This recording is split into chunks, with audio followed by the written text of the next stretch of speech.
कृण्वन्तो विश्वमार्यं कृण्वन्तो। 10वां अध्याय भाग 2। इस संसार में ऐसा कोई उपाय नहीं जिससे दुर्जन व्यक्ति को सज्जन बनाया जा सके।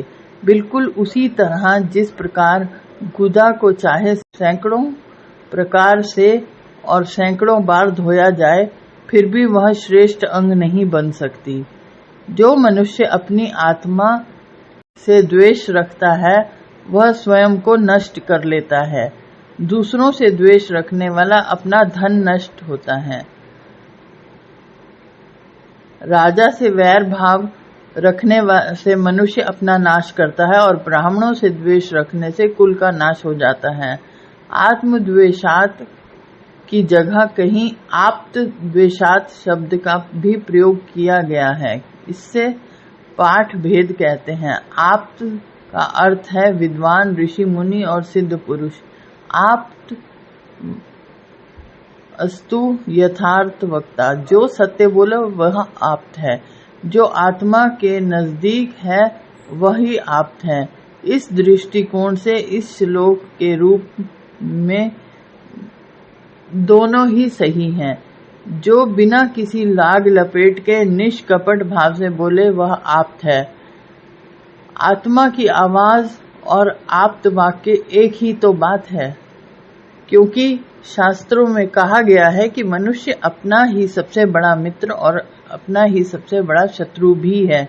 इसी प्रकार आप्त अर्थात विद्वानों और सिद्ध पुरुषों से द्वेष रखने वाला व्यक्ति भी नष्ट हो जाता है।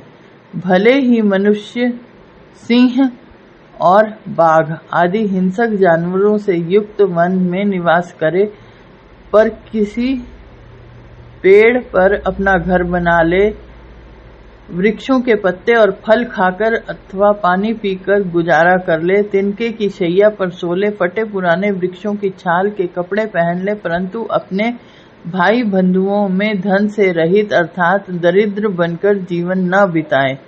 इस श्लोक से यह बात भली प्रकार स्पष्ट होती है कि निर्धनता एक प्रकार का अभिशाप है। आचार्य चाणक्य का मानना है कि व्यक्ति अन्य सभी प्रकार के कष्ट सहन कर सकता है, परंतु निर्धनता के कारण अपने सगे संबंधियों द्वारा किए जाने वाले अपमान को सहन नहीं कर सकता। निर्धन को कौन अपना मानता है? ब्राह्मण एक वृक्ष के समान है और संध्या अर्थात प्रभु की उपासना और आराधना उसकी जड़ है। वेद उसकी शाखाएं हैं और धर्म कर्म उसके पत्ते हैं।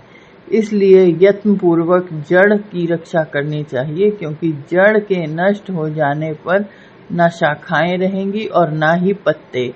ब्राह्मण एक वृक्ष के समान है। प्रातः और साय दोनों कालों के बीच में जो समय पड़ता है उसे संधि वेला कहते हैं। उस समय ब्राह्मण प्रभु की पूजा व उपासना करता है। यह उसका आवश्यक कर्म है। यह ब्राह्मण रूपी वृक्ष के फलने फूलने की जड़ें हैं अथवा आधार है। वेद का ज्ञान उसी वृक्ष की शाखाएं हैं। उसके धर्मानुकूल अच्छे कार्य उसके पत्ते के समान हैं। इसलिए यत्न पूर्वक उस वृक्ष के मूल की रक्षा करनी चाहिए। मूल की रक्षा से ही वृक्ष फलता फूलता है। यदि जड़ ही नष्ट हो जाएगी तो वृक्ष कैसे बचेगा?